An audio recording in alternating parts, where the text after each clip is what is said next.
What's up, Believe Nation? Welcome to Season 3 of Million Dollar Businesses, where I break down what it takes to build a $1 million plus business in different industries.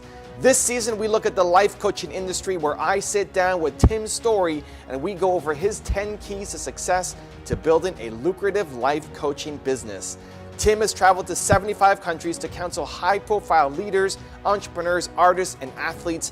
He's authored multiple best-selling books. He's been a featured guest on Oprah's Super Soul Sunday. If you want to learn how to be a successful life coach, this is the man you want to learn from. Let's go meet him and pick his brain together. When you're talking about life coach, or life advisor, you're taking somebody's life in your hands. And so I think it's very, very important to become educated in what it means to coach somebody in their life. Be careful, man. You got people's lives in your hands. So I literally keep my phone on 24 hours a day, because I've had 13 people die on me in the last year. They died. So it's no joke to me. But this is all real stuff. So it's not like, oh man, I'm a coach, I'm out there making money. No, people are dying. So we've saved a lot of lives and we lost lives. So it's serious stuff.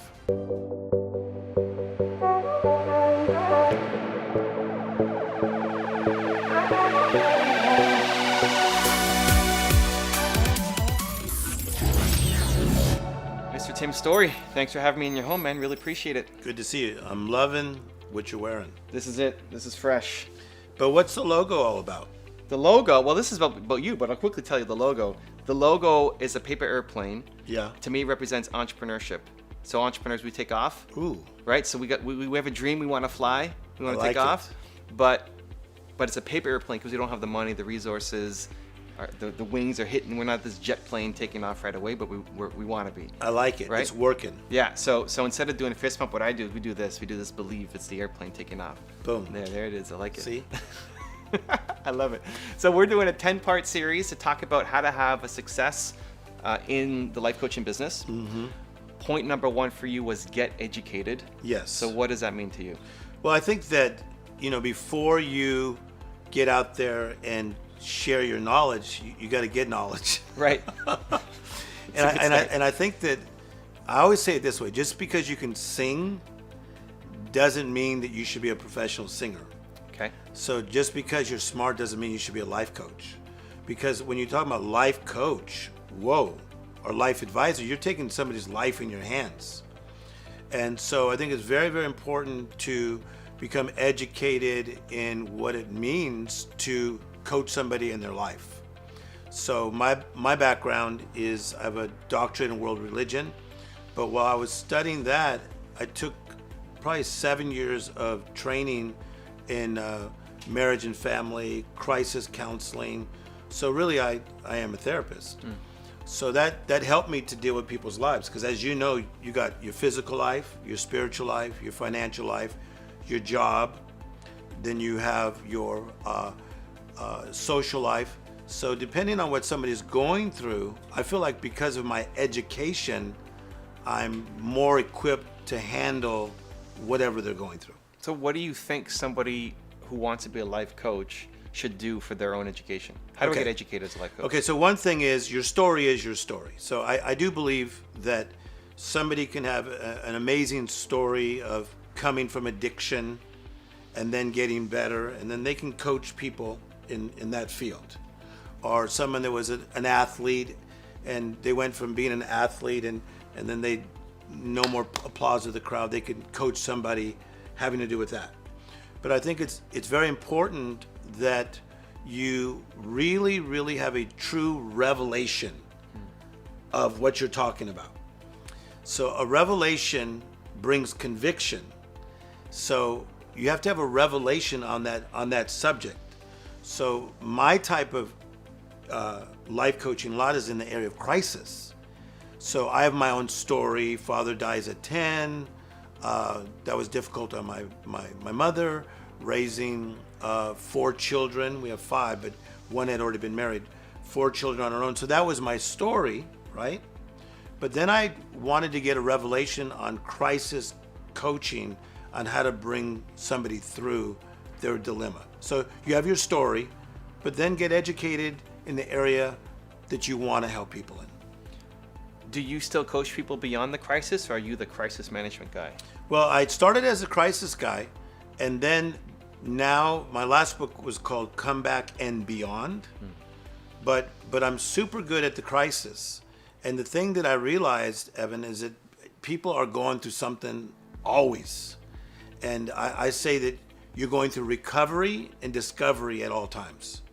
So recovery is, healing from wounds of our past. So I was just like healing you of the wounds in the past. So now I'm also the discovery coach too.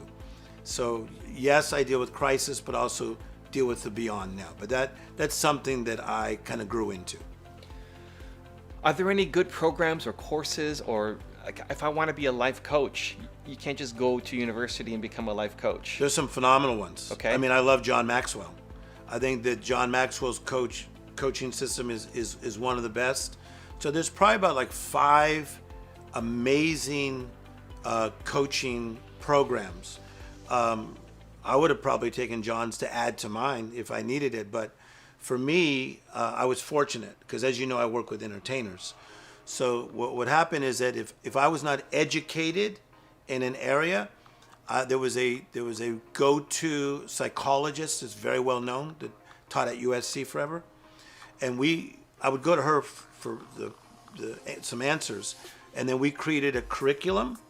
And then I added 2 more psychologists and 1 psychiatrist, and we created a 550-page curriculum on coaching that's phenomenal. Yeah. But without the revelation, the training won't help? Well, the training will help, but you got to know that you got to know you got to know. You got to, it's almost like Michael Jordan, right? He had a revelation that he was so good at being Michael Jordan, he'd stick his tongue out. You put 1 defender, 2 defenders, 3 defenders, doesn't matter. Bam, bam, bam, bam, bam. Same thing. If somebody comes to me in a crisis, I don't think I can be beat. I'm good. I'm good at untying a knot. Like when you were a kid, did you ever get a knot in your shoe? Yeah, I still do. Okay. So for some reason, my mother was really good at untying knots. I'm like a master at untying knots. And is that a combination of you just having to untie so many knots in your own life, plus then learning the skills, or it's just a talent? No, I think it's really more of understanding the skill of how to work through a crisis. Like, how do I work through this crisis? And so, one of the ways you work through a crisis, number 1, is you have to become awake. And then number 2, you got to take inventory.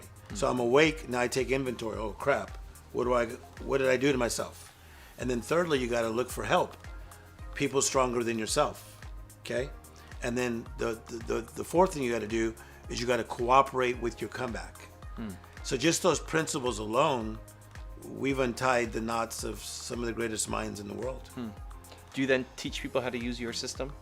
Yes. So I would say of the 20 best life coaches in the world, I probably coach 12 to 14 of them. Yeah, that's my deal. I like it. Yeah. And is it a training system that anybody can sign up for, or is it public? Can they find it? Well, I think it's just they look for me. Right. And at this stage of my life, I'm like a player coach. I'm in my 50s, and I feel like I'm a player coach. So I only have so much time in the day to do the one-on-one counseling that I do. And so now I don't want to do like the mass counseling, but there are great coaches that I coach nowadays and really teach them this system from this over 500 pages that we have created with the psychologists and psychiatrists. But the cool thing is it's changing people's lives. That's what it all comes down to. That's what you do, that's what I do. Does the revelation come from a pain? The revelation can come from the pain, but the revelation is an illumination. It's the Oprah aha moment. Okay? So the revelation can come from deep study, and then you go, bam, I get it. But you do have to have empathy and compassion to understand pain. So I've been through personal pain, but I also have compassion to understand pain. So if somebody watching this, Yeah. they feel like life coaching is for them, they're not 100% sure what the next step is or how to get the best education, what would you say is my next 3 steps I need to go off and start doing? Okay, number one, you have to see what moves you. I'm moved by people hurting. So I remember I was running laps when I was a kid, probably 5th grade, and there was a kid named Freddie who he was having an asthma attack in the middle of these laps we were running. And me and this guy named Don, we used to try to be number 1 and 2. We'd switch off on who was the best. And I was beating Don this day. But I saw Freddie having an asthma attack, and I stopped winning to make sure Freddie was okay, and told the teacher so we can get his inhaler. So I was moved. So number one, you got to be moved. Number two, find a mentor. So number one, be moved. What moves you? Number two, get a mentor. Okay, and then number three, just open your lives to helping someone. It's not usually like online coaching at first, or you like get your own office space. Just start being open to help give somebody else a boost. On the mentorship side, how do you do that? If somebody comes and says, hey, Tim, will you mentor me? I want to be a life coach. I'm sure there's tons of people who would want that opportunity, and your time is super limited. How do you pick who you'd want to mentor? Okay, on the mentor side, you just opened up the door because you just came in my house and we're doing these courses to help them learn. So that's good on you. Thanks for doing this. Does that make sense? Yeah. No, that's what you're doing. Yeah. So we're not charging them right now. So they are being mentored by somebody who's a master at what I do. So there's their answer right there. And there's Follow books you. and so there's books and podcasts, and you've done lots of other videos and interviews. Yes. But then the actual, hey, Tim, I'm dealing with this client. I don't know what to do. I don't know how to help them. Yeah. They're struggling. There's good manuals out there. Yeah. On coaching, how to coach. Okay. There's great podcasts that some of us have been on, and we're sharing secrets. And then I'm a pretty open guy. So if they can find me, I always try to pay it forward. And what do you need to see from a mentee? Because I think most mentees. Yeah. Here's the thing. I think mentors love giving back. Yeah, I do. It's the greatest thing of all time. But you hate wasting your time. Yeah. And so many mentees never follow through that. It's hard to make that balance. I'm looking for heart. Yeah. I'm looking for heart. Like if somebody cares about people, if they're helping somebody like in the addiction space, like I help a lot of people in the addiction space. And so if I see somebody that is trying to help somebody, man, I'm there. I want to help you because you may help stop a young man from overdosing on heroin. So it's worth my time. And would you say it's better to have somebody come in and say, hey, Tim, will you be my mentor? Or, hey, Tim, I'm struggling with this one question. I think it's both. Okay. I think it's both. I think, as you just said, time is a factor for you and me, right? And so sometimes it's like, hey, take a drive with me to Starbucks while we talk. Sometimes it's, let's do a Skype meeting or a Zoom meeting. Or sometimes it's like, hey, read this book, that book helped me. Or watch that podcast helped me. Got it. And then back to just education and getting enough qualifications and feeling like you're ready. What about the people who feel like they're never ready? That they'll look at you and say, well, I'm not Tim Storey level. Yeah. I can't do that. So you share from the position that you are presently. Like there's some really good coaches that are like 20 years of age. They're not like 42, but they're 20.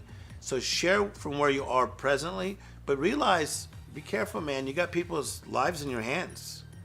So I literally keep my phone on 24 hours a day. Because, I've had 13 people die on me in the last year. They died. Wow. So it's no joke to me. Yeah. Yeah, they died. So, that's very sober, right? But this is all real stuff.